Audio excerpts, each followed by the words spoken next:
Let me give you a warning. There are a few Van Morligan curses. I use a lot of hand gestures, so if I'm like doing an interpretive dance up here, just let it slide. Another thing is the Van Morligans have a curse of talking a long time, so try and be a little bit patient here. So when CJ first asked me to be his best man, two things came into my head. Number one was yes. That means that in some way he feels the same way about me that I feel about him. And number two was that I had to write a speech. Now, I don't have any problems with public speaking at all. I've taught at the youth group at our church for the past few years and all of that stuff, but there's just a little bit more pressure for the best man speech because there's this expectation that you have to be funny. Now, with the way that I am, my humor's kind of like the type of, you aim at the target and you shoot 15 times and you land it once. So just try and humor me and laugh if it's not funny to give me some confidence. Then there's the pressure that I have to make like my grandma cry or at least tear up. And I'm not the best at expressing my emotions. So just act like you're crying, please. This is great. See, you're laughing. This is helping me. Okay, so I started writing this speech in my head, and I was planning, and I was thinking, and I was praying, and I was planning, and I was thinking, and I was praying, and I was planning, and I was thinking, I was praying for like months, and then I realized CJ has rubbed off on me a lot. Maybe I'll catch up with him because I think that probably I felt like I prayed and thought about this for a long time, but I think just based off of how we know CJ, that's like how long it takes for him to choose a breakfast cereal in the morning. He has to pray and think about it.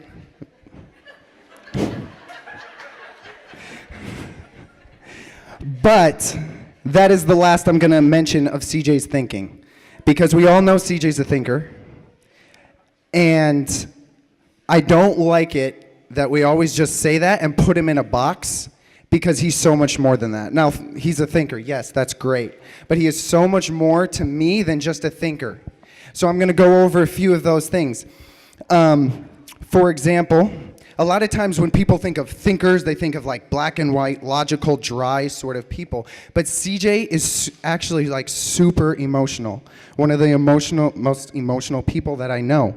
My parents tell the story of we were camping at Indian Cave State Park, and the park was putting on a documentary of animals that would be found in the park.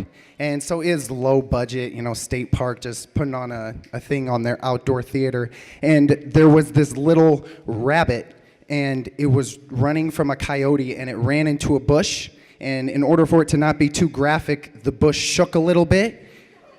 And so my parents were just watching, and then they looked over, and CJ was crying for this little bunny that got eaten on this low-quality thing. And they were like, CJ, come on, man up. You're getting married in a couple months. Grow up, man. It was actually when he was like 6 years old. But he's still super emotional over this stupid little bunny rabbit. The next thing I would say is he was very nurturing of my faith. And so up until third grade, we lived in a house on 42nd Street. It was built in the 80s.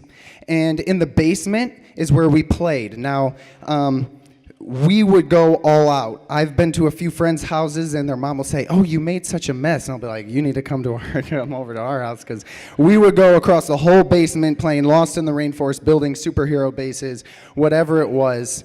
And it would get really messy. So this one night, my mom made me go into the basement. My cousin Mark was over, and of course CJ was there, and we had been playing all day in our basement, making a huge mess.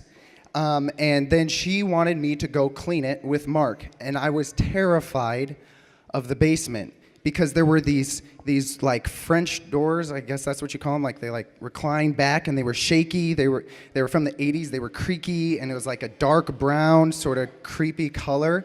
And then on top of that, that was like the back storage area that was off limits. That was like a concrete hole underneath a house, concrete floors, walls, and ceiling.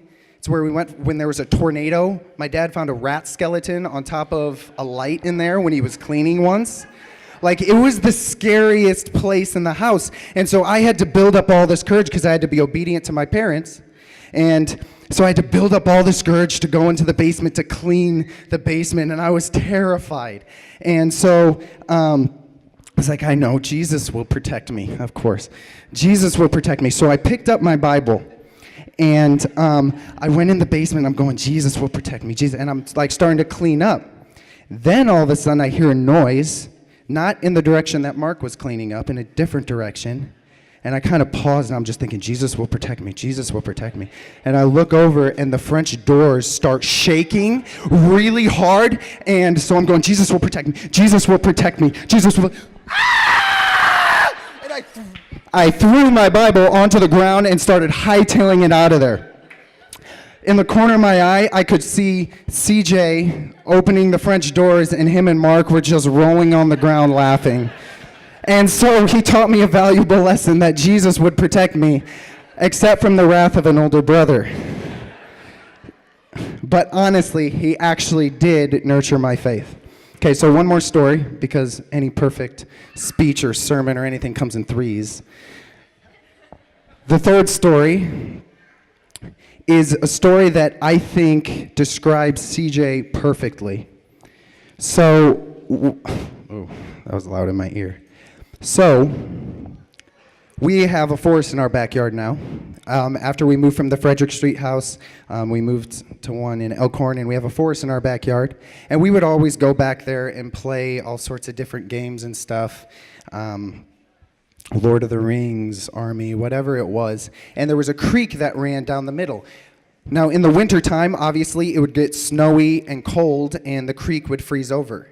So one winter night, me, CJ, and the youngest, David, were back there playing Army at probably an age that was way too old to be playing Army. But we were creative, so it's okay. And the thing about the forest was it wasn't just like a collection of trees. It was like steep banks and thorn bushes and old beat-up cars, and it took some weaving around, and you couldn't just walk through it. You had to climb through it. So we were playing Army, and we were pretty deep into the forest. And David was crossing the creek, and he actually broke through the ice. Now, before this gets too dramatic, the creek is about that deep. But still, we are far away from the house, and water filled his shoes. And on a cold winter night in Nebraska, it doesn't take long for frostbite to set in. It could have been just that we were allowing our imagination to romanticize the situation, but at the time, it felt pretty serious that David had broken through the ice, and his feet were sopping wet. And right away, CJ took charge. So first, he pulled David out of the water. Then he took off David's boots because he knew that water, ice-cold water, combined with the cold air would not do very good for his feet. He didn't want him to get frostbite. Then he wrapped a scarf around David's feet. Then he took charge of me, and he's like, Paul, I'm gonna start carrying David back to the house, but it's gonna take a lot longer than if you just run forward. So I'm gonna have you run home, grab a pair of socks, grab a pair of shoes, and start running back towards me while I carry David. And I was like, okay, great. So I started going, and I sprinted through the forest the fastest I could, and I got home. Now, I couldn't go up into his room because I was muddy and wet. And so I hope this doesn't make my dad look too bad here, but I was standing at the bottom of the stairs. I came in, and I was like all out of breath, and I got to the bottom of the stairs, and I was like, Dad, David fell in the creek. He fell in the creek. His feet are wet. Throw me some socks. Okay. And I waited. Dad, this is serious. Okay. Dad, come on! And I'm sure I was there for like 3 minutes, but it felt like an eternity.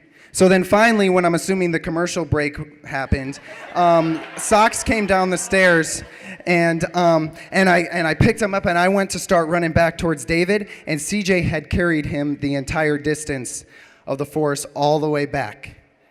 And so to me, I'm okay with crying.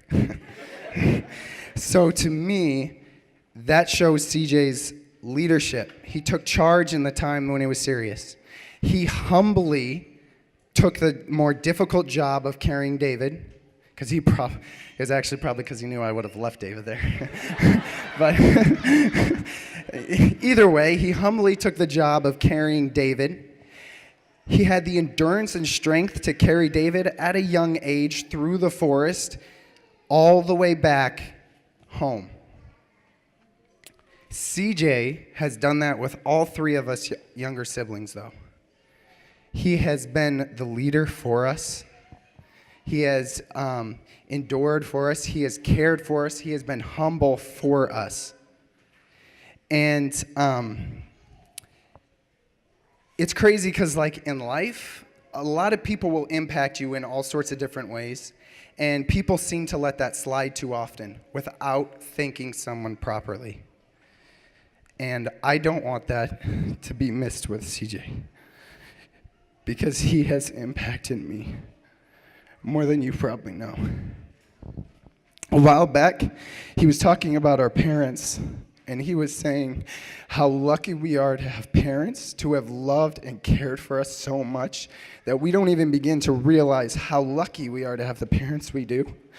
Well, I feel the exact same way about you, that I can't even begin to comprehend how blessed I am to have a brother that has cared for me like you have. I can confidently say, next to mom and dad, you have been the biggest impact in my life and the reason I am who I am. And so, thank you. This is my opportunity to thank you. So thank you.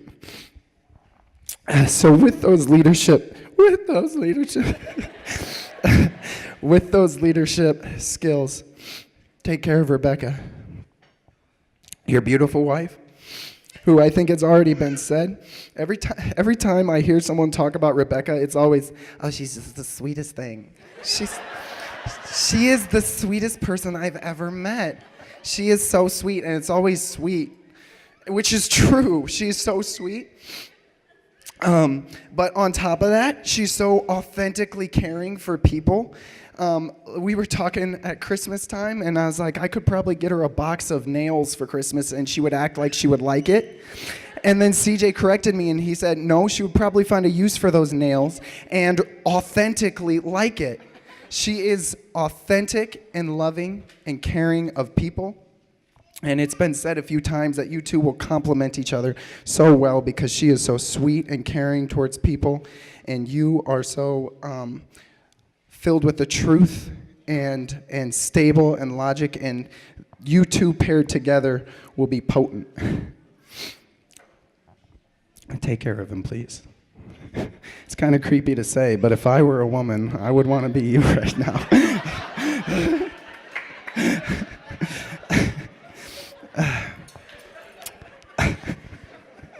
So, I love you guys, and I wish you the best. CJ, humbly learn from her because she is wise. Rebecca, humbly learn from him because he is wise. Love each other. I don't have to even say that, but I feel like I should because it's a wedding. But love each other. I wish you the best.